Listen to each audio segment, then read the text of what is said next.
Every morning, the residents of our area waited for the flower girl. She brought fresh jasmine and cankambaram flowers, both as flowers and garlands. We eagerly waited for her arrival. Some of the girls of our locality bought these flowers to adorn their neatly plaited hairs, but most of us bought the garlands for the puja room. It was a ritual for me to collect the flower garland from Payal before I left for the college. Payal was the only daughter to her parents, and she had 3 younger brothers. She was in her mid-20s, with a fair complexion and bright and beautiful big eyes. She had long plaited hair adorned with jasmine flowers. She always wore a half sari, and the pallu of which was neatly tucked in her waist.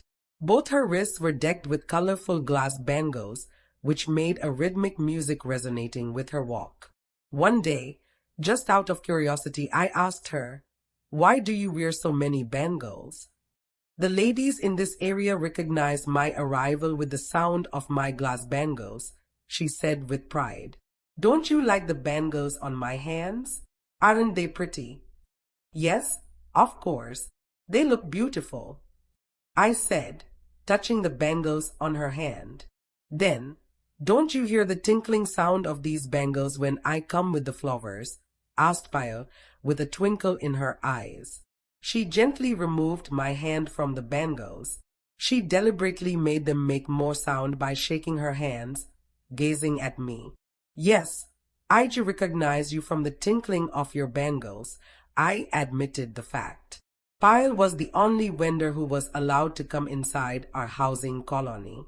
She had taken special permission for her entry. No one wanted to stop her from coming inside. In fact, everyone thought it was a boon to get fresh flowers from her in the early morning. After handing over the regular quota of flower garlands to me, she took the money and went away smiling with a backward glance. Sometimes she waved her hand and purposely made the tinkling of her bangles. The ladies of the other houses came out hearing the sound of her bangles and bought their quota of flowers like a ritual. "Aren't you a bit late today, Payal?" asked one of them in orange sari. "Is it? I didn't realize I was late," she replied apologetically. "Tomorrow, we need more flowers. We have a special puja at home." "I want you to come a bit early," said the middle-aged lady with a tinge of authority. Payal agreed to her request and went away, smiling like a butterfly. I stood at the gate for some more time, and when I heard my mother's call from inside, I closed the gate and came in. One day, I decided to ask her a curious question which was in my mind for a very long time. "Payal, when are you getting married?" "When God wills," she replied with a tinge of sorrow in her smile. I felt guilty for probing into her personal life and immediately said, "I'm sorry." Changing her mood, she laughed immediately. "When are you getting married? I think you are older than me." "I am still studying, Payal, and after my college education, I should find a job. I will think of my marriage only after that." I cleared her doubt. She smiled and took her flower basket in her hand to go to the next house. I know in our community, the girls of my age are already mothers of 1 or 2 children, and here I am still unmarried. The astrologer is telling that I have a bad horoscope, and it will be difficult to get a good match for me. She paused and then continued, "Don't worry. The gods to whom I am making flower garlands every day will surely show some mercy on me and bless me with a suitable husband. Don't you think so?" she said, looking down, half jovially and half seriously. "Why not? They may be waiting for the right person and for the right time," I said, and sincerely hoped it would happen soon. For some time, a new kind of anxiety gripped me. Since then, almost every day, Payal came into my prayers with or without my knowledge. The following month, I was very busy with my examinations and had no time to think of the flower girl.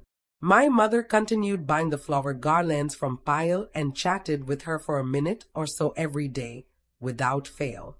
My exams were over, and I decided to continue buying the flowers from Payal as before.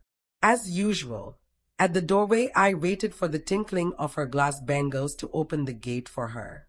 Even after waiting for an unusually longer time, she didn't turn up, and I was disappointed.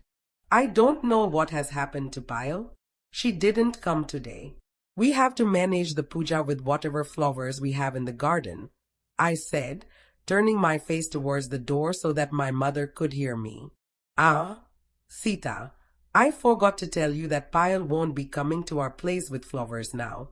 Her marriage is fixed. The boy is working in a government office with a decent salary, and he will be taking her to Ginny where he works, said my mother, and after a pause she added, Payal asked me to tell you that she will be coming to give her wedding invitation card soon.